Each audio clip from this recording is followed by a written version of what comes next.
Ladies and gentlemen, welcome to my designer top 20 fall for the year 2014. Yes, I'm well aware that we are in March 2015. A little late, but I'm working on these top 20 lists to get them done. Fall, winter, and then spring. I'm getting lots of mail for where's your fall list, where's your winter list, and now I'm getting some for spring and summer. So I gotta get into these lists. I'm going to do fall today, all of them, both niche and designer. So you're going to get some of these top 20 lists coming into my channel in the next coming weeks, hopefully, and get myself up to date in 2015. So today, designer top 20, 2014 for fall. What was I wearing last year in the fall? Well, I had a lot of choices in the designer game. You got a lot of fragrances. I love delving into different kind of fragrances. You know, you're going to get the discontinued fragrances. You're going to get some cheapies. You're going to get some expensive designers. You're going to get some new releases. You're going to get some newbies in this list. And then you're going to get some of my old favorites. I really like the trend that the designer game is going into right now in the parfum genre. You're going to see a lot of fragrances like Fahrenheit Parfum coming out, Eau Sauvage Parfum, Parfum.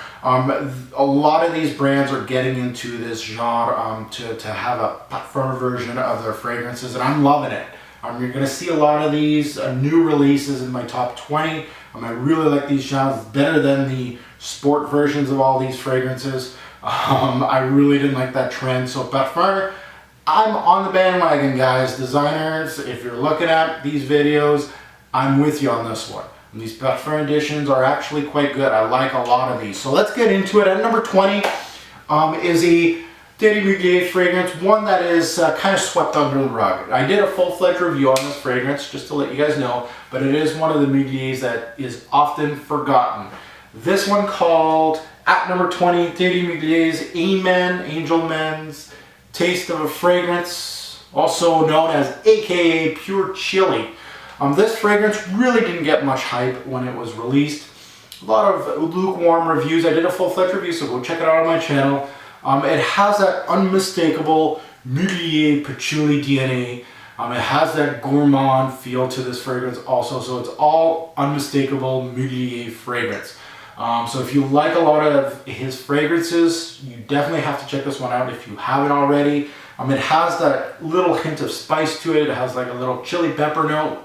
Really good addition to the fragrance. It really is an underrated Mugler. If you had to give, if I had to give you guys a top 5 underrated Mugler fragrances, you got the Pure Havans, the Angel Men, the Pure Malts, Pure Coffee. They're getting all the love. Well, this one's not getting too much love. This is on the B-Men, Icemen type of stage. It's not getting much love, but I really think this is a superior fragrance to those others. It really does get a bad rap, but this one's actually very decent. At number 20, I've been actually wearing quite a bit of this last year in the fall. One of my favorites from Mugler. Wearing this at the right time on the right person does really good. A good mix, to be honest with you guys. It does get kind of overwhelmed. If I want to wear Mugler, usually I go for Amen or Pure Malt or Pure Coffee in my collection, but at the same time, when I do wear it, I always surprise myself. Why don't I wear this more often? So at number 20, a decent one. Go check it out if you haven't already. At number 19, I'm gonna go with the old staple from the House of Burberry. I used to be a huge Burberry Brit guy. You guys know this if you've followed me since 2009. I started with Burberry Brit. This guy right here is the wool coat of the fragrance game, Burberry London. It even has its own little wool coat on top of the bottle, so it kind of tells you exactly what you're gonna get. The colors on this bottle is perfect for this type of fragrance. It's very much to me, it's more of a seasonal based fragrance. Again, a lot of people wear this year round, to be honest. Some people actually wear this in the summer too. I can see it working for you. This is the wool sweater of the fragrance game, basically, guys. Thanksgiving, Christmas, yeah, not only that, but it's got that port wine, a little bit of booziness to it, some wood, some spice, all wrapped together. One way to really explain Burberry London in a few words is comfort. It's a comforting fragrance, really warming fragrance during the fall and winter months. So it's really one of my workhorses in the designer game for those kind of months. It just has that comforting, warming feel to it. At number 19, an absolute gem from the house of Burberry. I would have to say it's their best fragrance for men on the market today. At number 18, it's one of those new fragrances that I was talking to you guys about, the Parfum edition of a certain fragrance. Again, this one is getting a lot of lukewarm or actually pretty bad fragrance reviews online. Again, I follow my own nose and I let you guys know what I think is actually quite decent. At number 18, it's from the house of Yves Saint Laurent, and this is Parfum. So it's the Parfum edition of the fragrance. Again, this one, this is more towards the teenagers out there, the 20-somethings. If you're looking for something that's actually quite versatile, but it has a little bit of punch or a little bit of fun to it, L'Homme Parfum is perfect for that. It has just a good amount of sweetness to it. I don't think it's overwhelming. But I really like the different direction they went with this one from the original. Again, it's a sweet designer, so it's going to go against the 1 Millions and the Black Excesses and the Le Mals of the world. It's not as potent as those fragrances that I just named, so Longevity and Projection. It's not as in your face as those ones, but it has that direction. And I actually think this would be perfect for, college kids. If you're right out of high school, you're looking for something that's a Swiss Army knife, Parfum is perfect for that. It's versatile enough for everyday use, but playful enough for night use. And that's what I'm kind of looking for a college kid or a high schooler. You can wear it during the day, night. It's not a bomb, so it's not going to overwhelm everybody. But really, it does get you noticed. When I've been wearing this, I do get noticed. And I really think it's great for the younger folks that do watch my reviews. This one, Parfum, really, really good. Now let's go again to the Parfum edition of a certain fragrance. This is from the house of Christian Dior. And I gotta say, honestly, Christian Dior is dominating the designer game right now. I always felt like Chanel and Dior were like 1A and 1B as far as the best designers, as far as quality and all this jazz. But Chanel has taken a step down, to be honest, and Dior has taken over. They have been releasing some great stuff from their Fahrenheit brand to their Dior Homme brand. They're continuing to release solid fragrances. They're finally introducing more Eau Sauvage fragrances. Hey, I love flankers. If a flanker's good enough to stand on its own, I'm gonna love it. And this is one of them. This is from the house of Christian Dior, and this is from their Eau Sauvage line. Kind of reintroducing Eau Sauvage to the younger generation. This is Eau Sauvage Parfum. Again, this is a new release, a Parfum edition that actually did quite well. This has the original backbone to it, so it's going to bring you back to the roots of the original, but it has a good, strong mirror to it. I really like the mirror in this fragrance. Solid longevity and projection. I can't complain. You're going to get your money's worth with this one. And Dior, honestly, is releasing quality these days, and Eau Sauvage Parfum is a testament to that. Now at number 16, again, we're going to continue Christian Dior, a new release from Christian Dior. Again, another Parfum edition of their fragrances. This is Christian Dior's Fahrenheit Parfum. It's kind of like the fat edition of the original bottle. It looks exactly like the same bottle, but it's kind of fat. Parfum. Again, this one, I'm kind of getting a little bit of bad press on YouTube and online too. And really this one, for me, I love this stuff. I'm on the bandwagon for this stuff. Again, it's nothing too crazy as far as stepping away from the original Fahrenheit DNA. No, it doesn't really step away from it, so it's not really that different. Nothing really replaces the original Fahrenheit. I gotta put that on tape.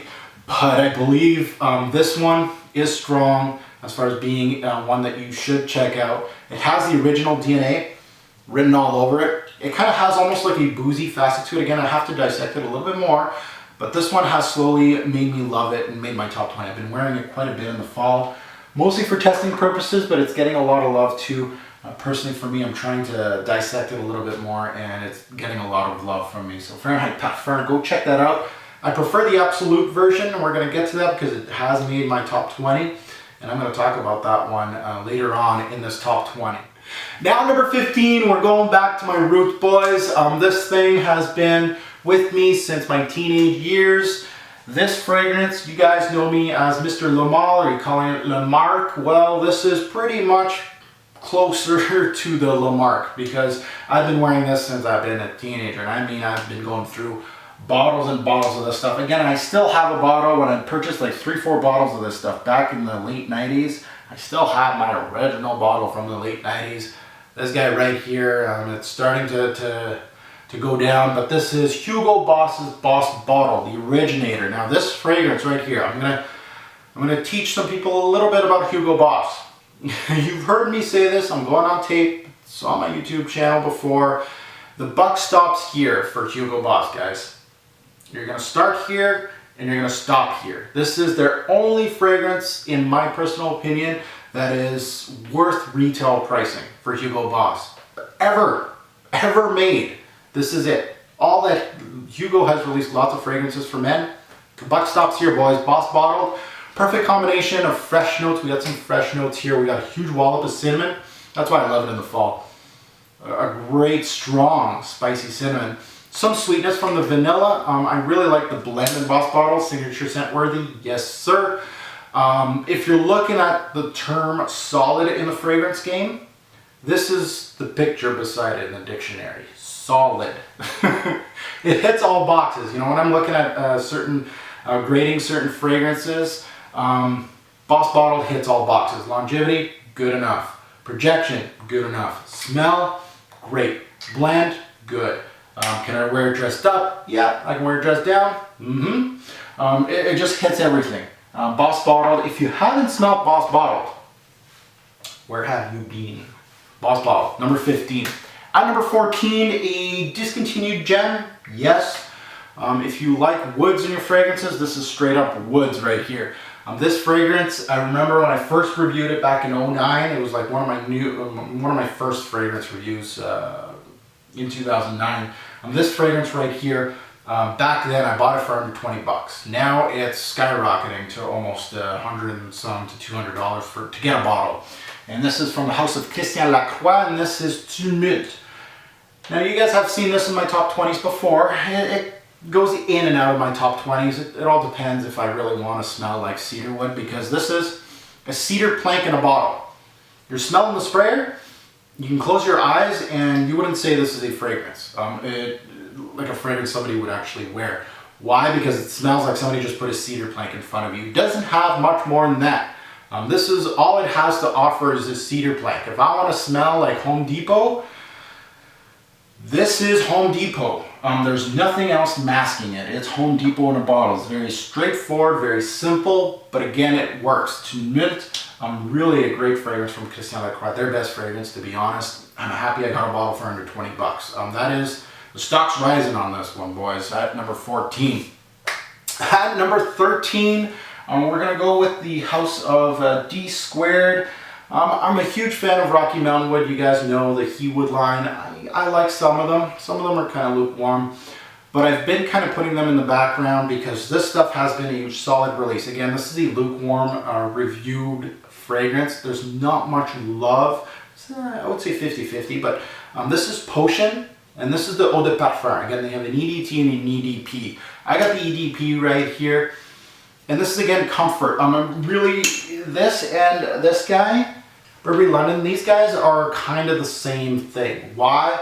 Well, again, they're not the exact same scent, don't get me wrong, but they're kind of made for the same thing because it's warm, it's comforting, it has lots of woods in this. It's got lots of spice, lots of cinnamon, so it kind of has that cinnamon from Boss Bottled in it. It really reminds me of again, I live in Northern Ontario in Canada. We got a lot of these shops that have like, you know, wood carvings. They sell wood carvings.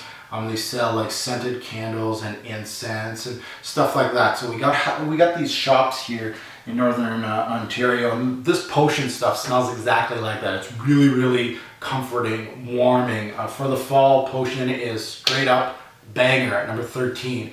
At number 12, again, I'm going to go with a discontinued, but it's an Yves Saint Laurent favorite of mine. This is M7. Again, you can't buy this in stores anymore unless you're very, very lucky. So you're going to have to go online. But the original M7, this stuff is the original cherry oud in the designer game. Great in all aspects, including projection and longevity. Very unique. I remember first smelling this, I thought it was super daring. Now I'm absolutely just loving it. I don't find it too daring, to be honest, now that my nose has matured, but I really, really enjoy M7, and it's one of those fragrances that I reach for quite a bit. Of course, at number 12. At number 11 is a classic in our game. If If you're watching my videos, you probably own a bottle of this, especially if you're a designer head. You probably do. If you don't own this, shame on you, and you should get a bottle. This is La Nuit de l'Homme by Yves Saint Laurent. They're doing very, very well in this top 20 list, just to say. La Nuit is a classic, guys. Cardamom, lavender, great for nights out. Compliment factor is huge on this one. And it's funny to say, like when I first started on YouTube, I first purchased this bottle when it was first released, and now I'm kind of calling it like a classic in our designer game because it's like one of those must-haves if you're a designer head. La Nuit is just straight up one of the best in the game. At number 11.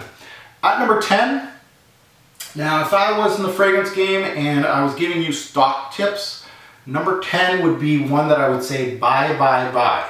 Why? Because it just recently has been discontinued. It's a house of Christian Dior, and you know Christian Dior equals quality most of the time.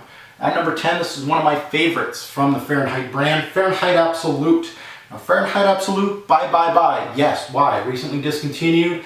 Prices aren't too crazy right now online, but if I'm playing the stock market and I'm a fragrance head, I'm going to tell you right now, I'm buying this fragrance right now for under $100. It's going to be a good deal for you. Stock up, get 6 bottles of this stuff, let it collect dust for 5 years, to put it back on eBay for twice what you paid for it. That's my stock tip of the day for Fahrenheit Absolute. This is just going to go up, up, and up. Why? Well, it has the original Fahrenheit, but it morphs enough that people are going to love this fragrance on its own. It's different enough that you have to get it. It's a darker version. Oh man, it's beautiful. There's mirror oud in here with the original violets. Axed by the brand, I don't know why. Well, they were trying to make room for this guy right here. The Parfum edition. I prefer this over this. It's darker. The bottle even shows that it's darker. It's beautiful. But either way, both excellent scents, but this one, bye, bye, bye. Fahrenheit Absolute at number 10, really solid scent. At number 9, a classic in the game. I've been boasting or loving this fragrance on my channel ever since I started my channel. This is from the house of Narciso Rodriguez, and this is the original Narciso Rodriguez for him, the gray bottle.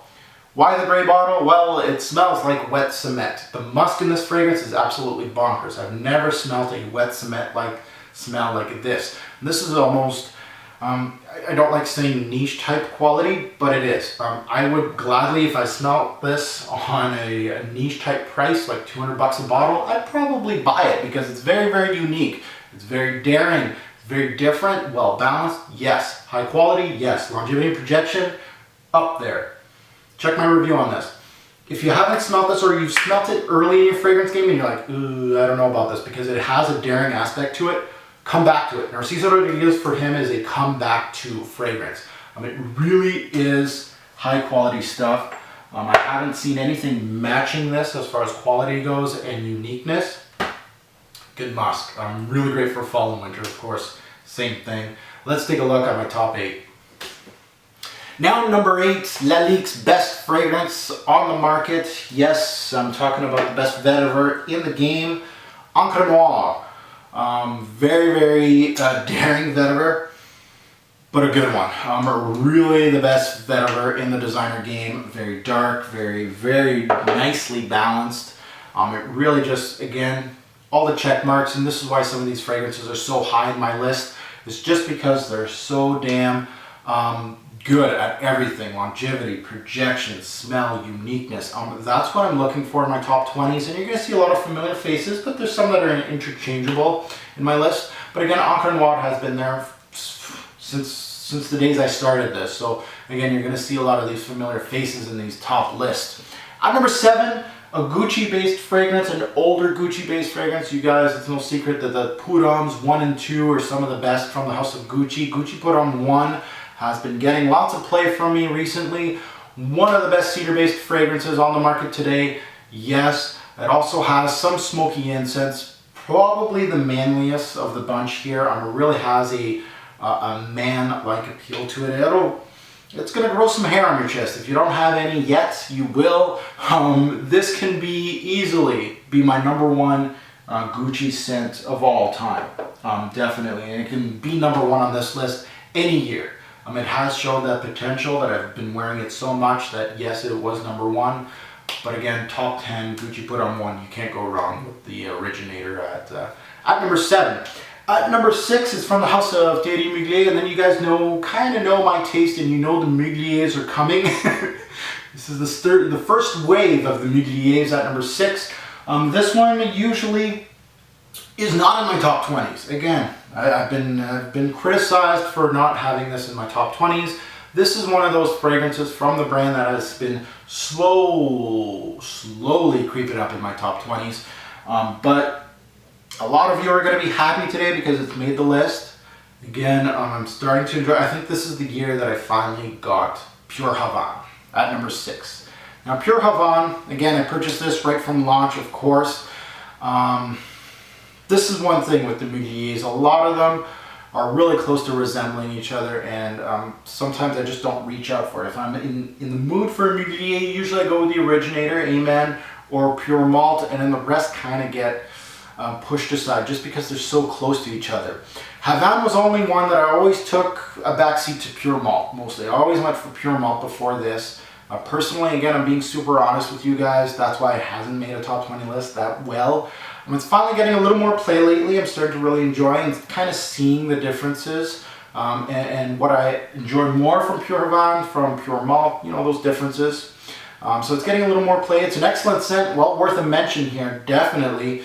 Good amount of tobacco, honey, and if you're a fan of Mugliers and haven't gotten to this, please do.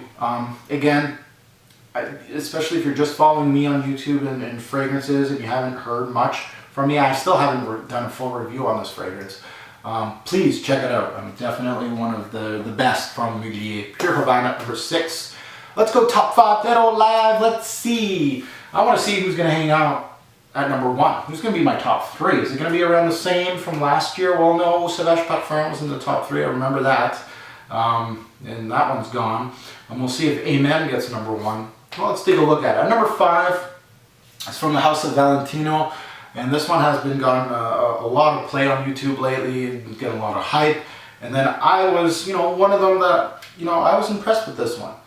Valentino Uomo. Now you can smell in this DNA of this fragrance that Pudge put a lot of his own DNA in this fragrance. It really reminds me of a lot of Pudge's fragrances. And this is a no-brainer for the fall months, guys. It really, really does invoke a lot of, Pudge does a lot of quality fragrances, and it reminds me of a lot of those. It has a great gourmandish base to it. It's rich, it's dark. Some compare this to DHI, or actually DH, so Dior Intense or Dior Homme. And that goes to show you the quality of this fragrance. It's actually compared to Christian Dior's, some of their best fragrances. It's got enough sweetness to it, great sweetness, and I really like the nutty aspect in this one. It has like a small nutty in the gourmandish side of things. Really, really a nice fragrance from Valentino. Something that came out of left field, something I actually bought overseas. I just looked at the bottle, I was like, that's a unique design, let's smell it. It smells great. Top 10 list right there. At number 5, Valentino makes the list. At number 4, talking about DHI, well, number 4, you're not going to have a list without DHI. This is sadly my only bottle of the original formulation of DHI, and what a formulation that was. Well balanced. It's a stunner. Great longevity and projection. Yes, check marks. You get your money's worth. It has that elegance that Dior Homme line has. That whole Dior Homme line has just an elegance, you can dress these fragrances up, and you can. And the quality of the notes, the iris in these fragrances really pop in most of their fragrances. It just has enough sweetness. It's not too candied. It really is a very soft sweetness to it.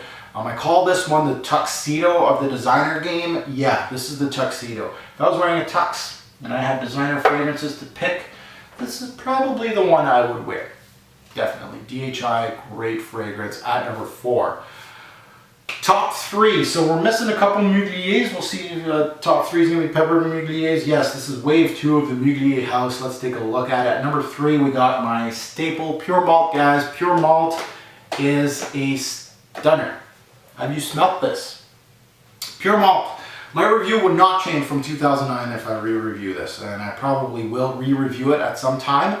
Again, some aspects of the review will change, but other than that, The score is still the same. This is very much almost perfection in the bottle for me. It's got whiskeys, berries, it's dark, it's complex, great longevity and projection. The great thing about many of these Mugliers are they are cold weather's lover's dream house. When I think cold weather, I'm thinking Muglier in the designer game, and I love it.